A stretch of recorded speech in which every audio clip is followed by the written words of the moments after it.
Hitman captain Rohit शर्माचा कर्णधार म्हणून प्रवास पाहूया। सर्वात महत्त्वाची गोष्ट म्हणजे आजपर्यंतच्या सर्व आयसीसी इव्हेंट्स मधल्या फायनल पर्यंत पोहोचण्याचा पराक्रम त्याने केलाय, तेही सलग। आधी टेस्ट चॅम्पियनशिप ज्यामध्ये भारताचा ऑस्ट्रेलियाने पराभव केला, त्यानंतर ICC one day world cup यामध्ये पुन्हा एकदा फायनल मध्ये भारताला ऑस्ट्रेलियानेच नमवलं, त्यानंतर टी20 वर्ल्ड कपच्या फायनल मध्ये भारताने साऊथ आफ्रिकेवर विजय मिळवला आणि आता भारत तिसऱ्यांदा रोहित शर्माच्या नेतृत्वात चॅम्पियन्स ट्रॉफी जिंकायला सज्ज झालाय।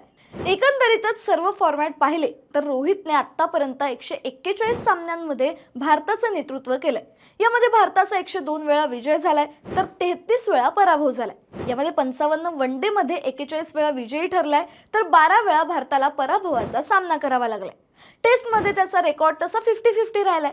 आजपर्यंत 24 टेस्ट पैकी भारत 12 सामन्यांमध्ये जिंकलाय तर 9 सामन्यांमध्ये पराभूत झालाय। टी20 पाहायचं झालं तर 62 सामन्यांमध्ये 49 विजय तर 12 पराभव भारताने पत्करलेत। त्यामुळे रोहितचा कॅप्टन्सी रेकॉर्ड तसं उत्तमच राहिलाय। त्यामुळे ज्या रोहित शर्माची त्याच्या वजनावरून आणि त्याच्या अंगकाठीवरून बॉडी शेमिंग करण्यात आली, त्याने भारताला जागतिक स्तरावर इथपर्यंत पोहोचवून दाखवलंय।